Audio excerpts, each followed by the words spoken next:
Hello guys, আসসালামু আলাইকুম। Welcome to my another video. John Stack ট্রাভেলের পক্ষ থেকে আপনাদের স্বাগতম। আশা করি সবাই ভালো আছেন। আজকের ভিডিওটা বিশেষ করে সৌদি আরবে যাদের মালিকানাধীন গাড়ি আছে তাদের জন্য খুবই গুরুত্বপূর্ণ। আমরা জানি সৌদি আরবের যত গাড়ি আছে প্রত্যেক বছর তার ফিটনেস টেস্ট করতে হয় এবং ফাহাস করতে হয়। ফাহাস না করলে কিন্তু এখন প্রত্যেকটা ক্যামেরায় আপনার ফাহাজের জন্য জরিমানা আসে 300 রিয়াল করে।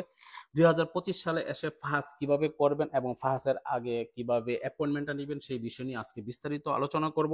অ্যাপয়েন্টমেন্ট ছাড়া কিন্তু আপনি যদি ভেহিকলস সেফটি সেন্টারে যান তাহলে কিন্তু ওখান থেকে ফেরত আসতে হবে। আপনাকে অবশ্যই পাস করার আগে আপনাকে অ্যাপয়েন্টমেন্ট নিতে হবে। আর এই অ্যাপয়েন্টমেন্টটা যদি কোনো মক্তব বা কোনো অফিস থেকে নিতে যান তাহলে 20 থেকে 30 রিয়াল আপনাকে পে করতে হবে। আর এই কাজটা আপনি খুব সহজেই আপনার হাতে থাকা মোবাইলটা দিয়ে করতে পারবেন। আপনার 1 টাকাও ফি লাগবে না। আজকে আমি আমার গাড়ি ফাজের জন্য অ্যাপয়েন্টমেন্ট নিব এবং আপনাদের সাথে শেয়ার করব কিভাবে অ্যাপয়েন্টমেন্ট নিবেন ফাজ করার আগে। আপনি ভিডিও প্রথম থেকে শেষ পর্যন্ত দেখে দেখে আপনি নিজে আপনার হাতে থাকা মোবাইলটা দিয়ে আপনার ফাজের অ্যাপয়েন্টমেন্ট বুক করতে পারবেন। আর ভিডিও শুরুতে আপনাদের কাছে একটা রিকোয়েস্ট, যারা আমার চ্যানেলে নতুন তারা অবশ্যই চ্যানেলটিকে সাবস্ক্রাইব করবেন এবং যারা পেজ থেকে দেখবেন অবশ্যই পেজটি ফলো দিয়ে সাথে থাকবেন। So let's get started.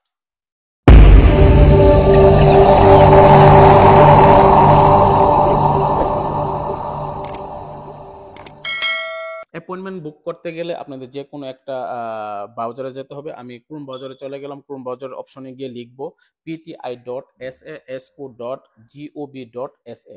লিঙ্কটা আমি পাশে লিখে দিলাম। এই লিঙ্কটাতে ক্লিক করব। দেখুন লেখা আছে নিচে বুক অ্যাপয়েন্টমেন্ট। আমি বুক অ্যাপয়েন্টমেন্টে ক্লিক করে দিলাম। বুক অ্যাপয়েন্টমেন্টে ক্লিক করার পর এরকম একটা ফর্ম আসবে আপনাদের সামনে। প্রথমে লেখা আছে ইন্টার নেম, আপনার ফার্স্ট নেম দিয়ে দিবেন, আপনার আকামার ফার্স্ট নেম এবং লাস্ট নেম দিয়ে দিবেন। আপনার এর নিচে দিয়ে দিবেন আকামার নাম্বার দেওয়ার পরে এখানে ফোন নাম্বার আছে, ফোন নাম্বারটা দিয়ে দিবেন। আমি একে একে আমার ফর্মগুলো ফিল আপ করে নিচ্ছি। ফর্মগুলো ফিল আপ করার পর একটু নিচে যাবেন। নিচে যাওয়ার পর আপনি ইমেলটা দিয়ে দিবেন। ইমেলটা দেওয়ার পর নিচে দেখুন একটা পাসওয়ার্ড আছে। পাসওয়ার্ডটা নতুন একটা পাসওয়ার্ড ক্রিয়েট করবেন। আমি সাইডে লিখে দিচ্ছি কীরকমভাবে পাসওয়ার্ডগুলো দিবেন। আমি আমার পাসওয়ার্ডটা বসিয়ে দিচ্ছি। পাসওয়ার্ডটা বসিয়ে দিলাম। তারপর এখানে নিচে কনফার্ম পাসওয়ার্ড দিয়ে দিলাম। কনফার্ম পাসওয়ার্ড দেওয়ার পর নিচে দেখুন ক্রিয়েট এ নিউ অ্যাকাউন্ট লেখা আছে, এটাতে ক্লিক করবেন। ক্লিক করার পর একটা কনফার্মেশন নাম্বার আসবে, ওইটা এখানে বসিয়ে দেবেন। বসিয়ে দিয়ে ভেরিফাই করে নেবেন।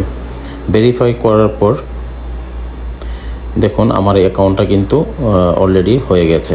অ্যাকাউন্টটা রেজিস্ট্রেশন হওয়ার পরে এখানে আমরা লগ ইন করে নিব। আমি যেই ইউজার নেম এবং পাসওয়ার্ড দিয়ে এটা রেজিস্ট্রেশন করেছি ওইটা আমি এখানে বসিয়ে দিলাম। আমার পাসওয়ার্ড ইউজার নেমটা বসিয়ে দিলাম, তারপর পাসওয়ার্ডটা দিয়ে দিলাম। পাসওয়ার্ডটা দিয়ে সাইন ইনে ক্লিক করলাম।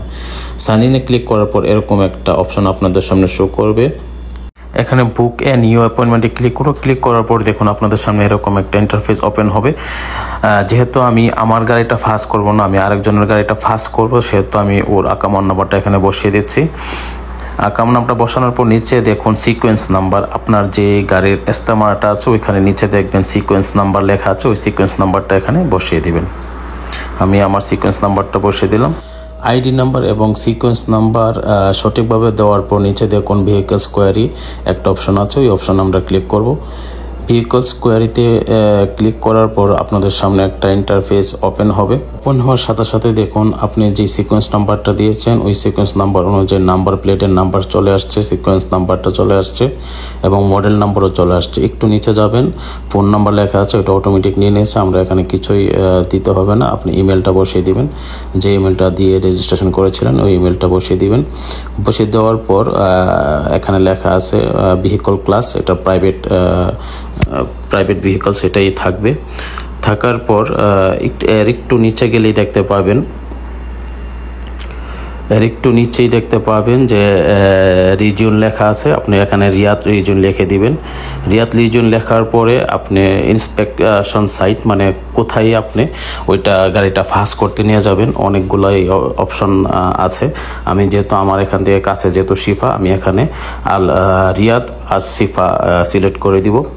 ইন্সপেকশন সাইট সিলেক্ট করার পর একটু নিচে লেখা আছে ইন্সপেকশন ডেট, আমি ডেটটা সিলেক্ট করে দিব। তারপর নিচে লেখা আছে ইন্সপেকশন টাইম, আমি আমার পছন্দ মতো টাইমটা দিয়ে দিব। টাইমটা সিলেক্ট করার পর নিচে দেখুন বুকে অ্যাপয়েন্টমেন্ট লেখা আছে, বুক অ্যান্ড অ্যাপয়েন্টমেন্টে ক্লিক করে দিব। বুক অ্যান্ড অ্যাপয়েন্টমেন্টে ক্লিক করার সাথে সাথেই কিন্তু আপনার অ্যাপয়েন্টমেন্টটা সাকসেসফুলি পেয়ে যাবেন। আমি ক্লিক করে দিলাম। ক্লিক করার পর দেখুন your appointment has been booked successfully.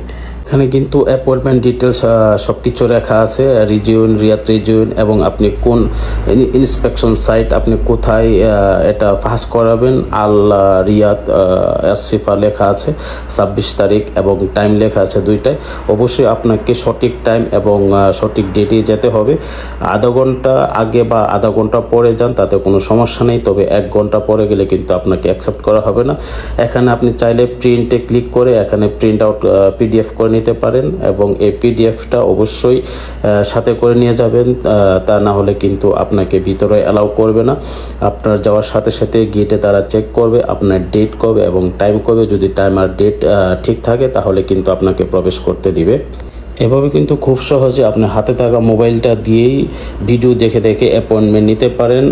আর নয়তোবা আপনাকে যে কোনো বক্তব্য অফিস থেকে এই অ্যাপয়েন্টমেন্ট নিতে গেলে 20 থেকে 30 রিয়াল খরচা হতে পারে। কিছু কমপ্লিট করার পর আপনারা চাইলে যেই অ্যাপয়েন্টমেন্টটা নিয়েছেন সেটাকে একটা প্রিন্ট আউট করে রাখতে পারেন। যাদের কম্পিউটার এবং প্রিন্টার আছে, যাদের নেই তারা অবশ্যই মোবাইলে সেভ করে রাখবেন। মনে রাখবেন, আপনারা যখন ভেহিকল সেফটি সেন্টারে ঢুকবেন, ঢোকার সাথে সাথে গেটেই কিন্তু আপনাকে এই অ্যাপয়েন্টমেন্টটা দেখতে চাবে তারা। ডেট অ্যান্ড টাইম সব কিছু ঠিক থাকলে আপনাকে ভিতরে অ্যালাউ করবে। ভিতরে অ্যালাউ করার পর আপনার কি কি করণীয়, আপনার ফি কত টাকা এবং কি কি ডকুমেন্ট লাগে, অবশ্যই আমি বিস্তারিত স্টেপ বাই স্টেপ দেখাবো। এবং আমার গাড়ি ফার্স্ট করাতে গিয়ে আমি কি স্টিকার পেয়েছি নাকি ফেল করেছি, ফেল করলো পরবর্তী স্টেপে কি কি করা দরকার, সবকিছু এ টু জেড আমার এই পরবর্তী ভিডিও দেখলে অবশ্যই আপনারা জানতে পারবেন। তাই পরবর্তী ভিডিও দেখার আমন্ত্রণ রইল। আর যদি এই ভিডিওটা আপনার সামান্য পরিমাণ উপকারে আসে, অবশ্যই কমেন্ট, লাইক অ্যান্ড সাবস্ক্রাইব করে রাখবেন, এবং পরবর্তী ভিডিও সবার আগে পেতে বেল আইকনটা বাজিয়ে রাখবেন। Thank you so much, thanks for watching.